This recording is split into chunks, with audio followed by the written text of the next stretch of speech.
क्या आपके माइंड में कभी ये सवाल आया है कि इस पूरे यूनिवर्स में हम अकेले हैं या फिर हम जैसे या हमसे अलग एलियंस भी इस यूनिवर्स में हैं?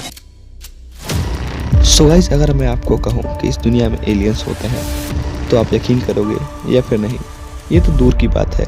लेकिन चलिए आज हम पता करने की कोशिश करते हैं कि क्या इस दुनिया में एलियंस होते हैं।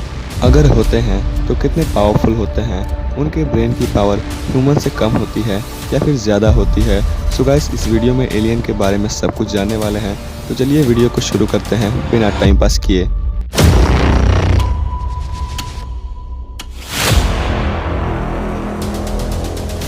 सो गाइस, इस धरती के बाहर के प्राणियों को एलियंस कहते हैं। फ्रेंड्स, एलियंस कैसे भी हो सकते हैं। वो एक सेल वाले जीव भी हो सकते हैं तथा कीड़े मकोड़े भी हो सकते हैं। बात जुलाई 1947 अमेरिका की है। अमेरिका में यूएफओज के दिखने का सिलसिला बहुत बढ़ गया था।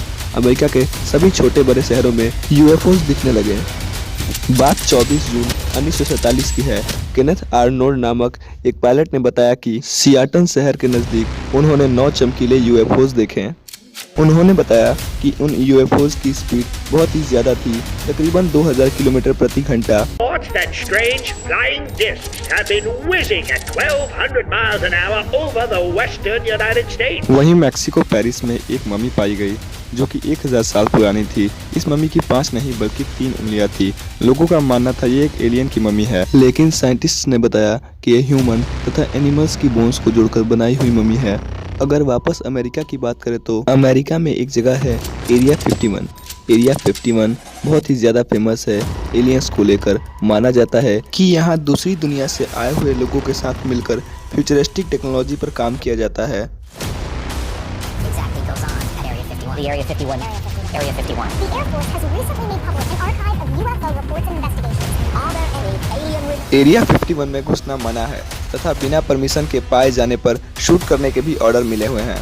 आखिर यूएस गवर्नमेंट ऐसा क्यों कर रही है? एक यूट्यूबर था टीज ग्रेंजियर करके, जिसने एरिया 51 में घुसने की कोशिश की, जिसके कारण उसे 3 दिन जेल में रहना पड़ा। identified themselves as YouTubers who acknowledged they saw the no trespassing signs at the Mercury Highway entrance, but went in anyway. They have been charged with trespassing. बात 1970 की है, जब न्यू मैक्सिको डेजर्ट पर एक UFO देखा गया। लोगों का मानना था कि उस यूएफओ पर तुरंत ही बिजली गिरी, यूएफओ क्रैश हो गया तथा उसमें मौजूद सारे एलियंस मारे गए। यूएफओ म्यूजियम के फाउंडर ग्लेन डेलिस ने बताया कि उनकी एक दोस्त ग्रॉसवेल आर्मी एयरफील्ड में काम करती है। एक दिन वो घूमते हुए एग्जामिनेशन हॉल में पहुंच गई, जहां उसने देखा कि कुछ साइंटिस्ट एक अजीब से जीव पर प्रयोग कर रहे थे। क्या ये जीव एलियन था या फिर कुछ और? सीनियर साइंटिस्ट बॉयड बुशमैन ने बताया कि वो एलियंस के साथ मिलकर काम कर चुके हैं तथा वो एक ऐसे यूएफओ को बनाने का प्रयास कर रहे थे जो कि ग्रेविटी के विरुद्ध काम करता हो। सो गाइस, इन सभी बातों से यही तय होता है कि एलियंस होते हैं तथा वो अमेरिका में प्रेजेंट हैं। लेकिन एक सेकंड, अब हम आपको असल बात बताते हैं। साइंटिस्ट्स ने दुनिया का एलियन को ढूंढने का सबसे बड़ा मिशन चालू किया, जिसका नाम था ब्रेक थ्रू लिसन प्रोजेक्ट। सो 9 ईयर्स में इस प्रोजेक्ट के 9 गैलेक्सीज, बिलियंस ऑफ स्टार्स तथा ट्रिलियंस ऑफ प्लैनेट के बारे में स्टडी किया गया। सो इस मिशन से क्या रिजल्ट्स निकले हैं तथा हमें क्या पता चला, क्या एलियंस असल में होते हैं, इन सभी बातों पर चर्चा करेंगे। लेकिन उससे पहले अगर आपने मुझे अभी तक सब्सक्राइब नहीं किया तो सब्सक्राइब कर लो, क्योंकि उससे आपको कुछ फर्क नहीं पड़ता लेकिन हमें फ़र्क पड़ता है। इससे हमें मोटिवेशन मिलता है ताकि हम और भी अच्छे वीडियोज़ आपके लिए ला सकें। फ्रेंड्स, कोई भी बुद्धिमान सिविलाइजेशन कम्युनिकेशन के लिए क्या करती है? ये तो कॉमन बात है कि कोई भी बुद्धिमान सिविलाइजेशन कम्युनिकेशन के लिए रेडियो फ्रिक्वेंसीज का यूज़ करती है। सो साइंटिस्ट ने इसी बात को कॉमन फैक्टर मानते हुए एलियंस को ढूंढना चालू किया। उन्होंने मिल्की वे के बीच के 1700 स्टार्स में एलियंस को ढूंढना स्टार्ट किया। उन्हें भरोसा था कि और कहीं इंटेलिजेंट लाइफ हो या ना हो, बीच के स्टार्स में ज़रूर होंगी। ऐसा इसलिए क्योंकि बीच के स्टार्स सबसे ज़्यादा पुराने होते हैं।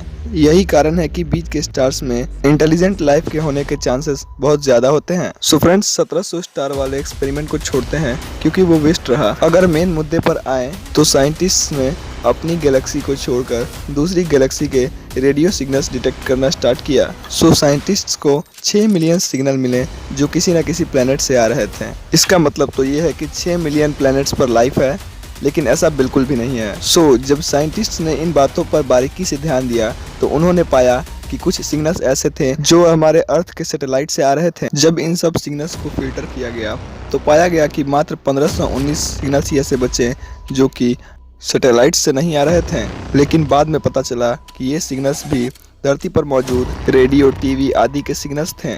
इसका मतलब तो यही है कि गैलेक्सी में एलियंस हैं ही नहीं, अगर हैं भी तो बुद्धिमान नहीं। सो फ्रेंड्स, इसका साफ साफ मतलब यही है कि एरिया 51 में कोई एलियन नहीं, क्योंकि जब एलियन है ही नहीं तो एरिया 51 में कहाँ से आएंगे। इसका मतलब ये सारी बातें झूठ थी। सो आखिर क्या है एरिया 51 के इन सभी बातों का राज, चलिए जानते हैं। सो फ्रेंड्स, वर्ल्ड वॉर 2 खत्म हुआ था। अमेरिका और सोवियत स्टेट्स में लड़ाइयाँ चल रही थी। अमेरिका अपनी शक्तियों को बढ़ाना चाहता था और वो नहीं चाहता था कि सोवियत स्टेट्स उसकी ताकतों को देख पाए, तथा उसने ऐसी एक जगह खोजी जहां पर वो अपने प्लेन्स की अच्छे तरीके से परीक्षण कर पाए तथा किसी को पता ना चले। वही जगह था एरिया 51। यही कारण था कि वहां पर एलियंस की झूठी अफवाहें फैलाई जा रही थी तथा यूएफओज के दिखने की खबरें भी आ रही थी। सो फ्रेंड्स, यही था अमेरिका के एरिया 51 तथा एलियंस का सच। सो गाइस, वीडियो पसंद आया हो तो लाइक करना ना भूलें।